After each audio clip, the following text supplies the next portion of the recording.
We're back, I think. Just got a package today.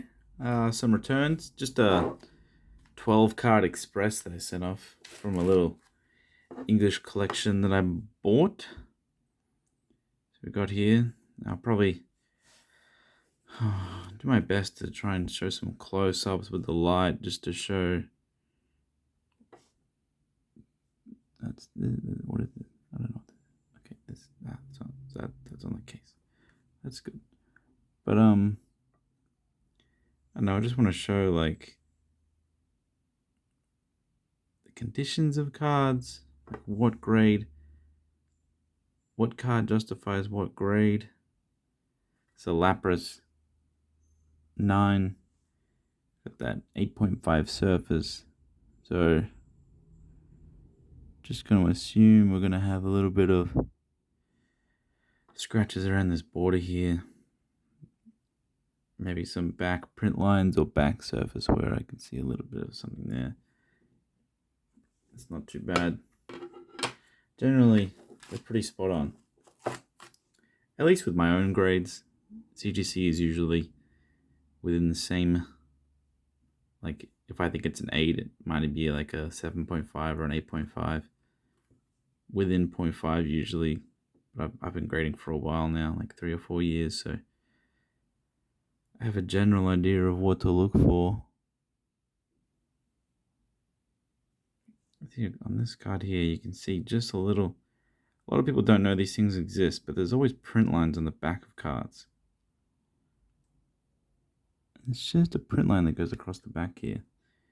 This is a 9 on surface, so if it's got a little bit of scratching on the silver part and the hollow, that back scratching will definitely attribute to your grade. Now this is only 12, so you know, can't really drag this out that much. If you're asking why I graded this, I think I got this for $5. I thought this had a chance at a 7. It was it wasn't terrible. Bit of edge wear here and there, but like, I'm happy. 6.5. A lot of the cards that you see I get back, they're not all for me. Majority of them are for sale, so I'll usually list them on eBay. A lot of people ask me, what's your eBay and stuff, and it's just got an 8.5 surface here, so a little bit of light scratches here or there. We got an 8 on edges, so that's just like this part there. So we'll probably, it's relatively clean on the edges of them. We got a little bit of whatever that is down there, tiny bit of edge we're having. That's pretty clean for an 8. They do straight out of these little plastic things. CGC sends them back in these. There's always a little bit of dust, so it's a little bit annoying, but yeah, that's not a bad card for an 8.5. I think if you're going with PSA, it might be an 8. Maybe sometimes it can be a 9. It's just, if all the companies are within 0.5 to 1 grade with each other, that's not too bad. As long as we have 10s and 9.5s that look really clean, everything below doesn't really matter that much. So this has a bit of scratches on it as well. 7.5 surface, print line there, print line across. I mean, it's a 7.5. It's not perfect, so you can't expect. So nothing really much to go into. It's got a little bit of a corner lip. I wonder what the edge is graded. Okay. Corner 7.5. That's not too bad. Oh, it's got a swirl as well. That's nice. Okay. Ooh, that's nice. All these cards, the main reason why I graded these, because I got them at such a good price that I could have just graded them. I didn't have to resell them straight away to get my money back because the buy price was so good. You can see all this stuff is just on the case. If I just wipe it off, I mean, the cases are like translucent, really. They're just so, the blue is just so nice. There you go. What is this? Just a bit of surface wear, a little bit of edge wear. What do we got? We got a 9. I don't think. I guess that's on the case. Is this like bad cutting at the top? I don't know. I don't know if I would agree with this being a 9. I like grading companies being a bit harsher because it's good for buyers. It's good when you buy something and the grade is like lower than what you expected. Is that what I mean? Like the card quality is higher than what the grade was. So if this was an 8, you'd get this and you'd be like, oh man, that's beautiful. But obviously they can't always do that because then the scale doesn't make sense. But you always want people to be buying. I think personally, if we all get cards that are in higher condition than what the grade says in our mind, I think that's great.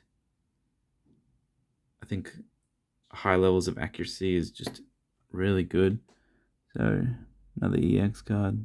EX there is pretty good, I guess. Oh, there we go. I was looking at this. It looked pretty clean. I was like, man, an 8 on this.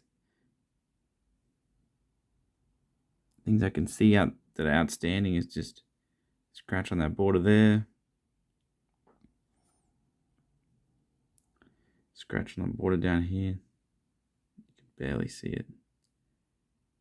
There we go. Just that line through the set number. But that's the killer right there. I mean, I would have graded this regardless. I really would never expect this to be an 8 though. I think the 7.5 surface, yeah. But all the grading companies treat dents differently. I think CGC goes the BGS route, where they don't just automatically give something a 6 or a 7 if it has a dent. Now I have PSA 8 cards. I have a few in my collection that are just mint with a dent. So they can be 8s with PSA, but generally something like that, in my experience, would usually get like a 6 or a 7. So maybe if that surface was like a 7 or a 6.5, I'd be a little bit more content with the grade, but it's still a nice card to look at. I think back dents don't take away anything from the front, so it's not that bad. What is this? 8 surface. But yeah, I can see how this grade can be this grade, but I would have preferred it to be like a 7, even if that cost me less, because I wouldn't want people to expect a card like an 8. Okay, this first thing I see here is a little lip on the corner, on the edges, and that's probably why our edges are 7.5, as you can see from the back. It is pretty clean throughout the whole thing, except that's that front edge where then correlates to that little dent thing there. That's a generous amount of surface wear, as we can see it there. I don't know, I think once we get down to the 8 surface 7.5, because CGC really uses all of their scale, we're like, was that 5 points down from a 10? So it's like 10, 9.5, 9, 8.5, 8. So it's like, it's 4 points lower than the highest grade. So I can see all this surface wear being 4 points lower, but because we're so used to just the one numerical 1 to 10, no subgrades, there's no justification. It plays in our mind, but this is a nice card. I would call this card near mint if I were to sell it. So an 8 is within 1.5 of what I think it is, so I'm happy with that. If I have ever card that happened once with CGC, I had a card that was like pretty misgraded. I think they just missed the crease on it, and I let them know, and I sent it back, and they graded it accordingly, and they thanked me. Obviously, growing pains, but I think I've seen many 10s slip through with minor dents, so it's good that stuff like that, they keep it pretty accurate. 7.5 with that little crease. I don't have much to say about this. 8.5 is pretty good. I used to hate the 8.5 grade, honestly. I used to see 8.5 grades and be like, that's disgusting, or that's lame, or who would want that? But now I see them as like opportunity for people to get really good condition cards, because 8.5 is still really good. You can get a really nice condition card for like half the price of a 9 and probably like 1/10 the price of a 10 on some cards. I mean, you can't ask for much more than that. As long as you can get over the fact that there's a 0.5 at the end of there, you'll be very happy. This card's clean. The surface is where it failed. You can see the majority of the scratches are right there. So I mean, 8.5 is just like, this is a solid card for someone to buy. You can't put it up with a price at like a super premium because it's only an 8.5, but for you to buy that for your collection, like that's good enough condition if you don't want 10s or need 10s. This is a big boy. An 8 base set too, 7.5 edges. Yeah. There's a little bit of a, not really like a dent. I call them like lips, like it's like lipped up or something. I think this is one of those cases where the 8 grade is so wild. Like, you can have a lot of different condition cards, because you can have up to like 9.5, 9.5, and 7.5, or like a 7 and still be an 8. You can have really high subgrades and then 1 below and still be an 8, because so the 8 can be so wildly different. But I mean, this is a solid card. I'd call this near mint. Near mint to mint, I'm not sure.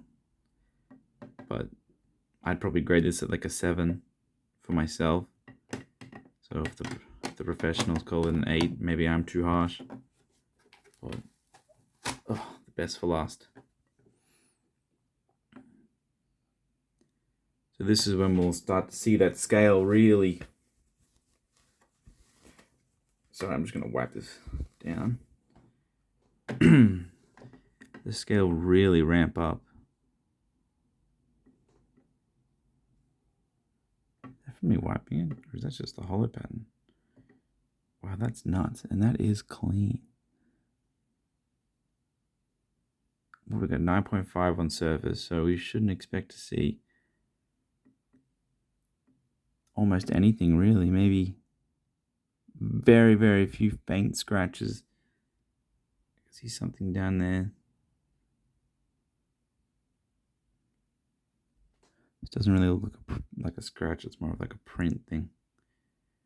All the other ones had the same print, so I don't really know what that is. But that is clean, really.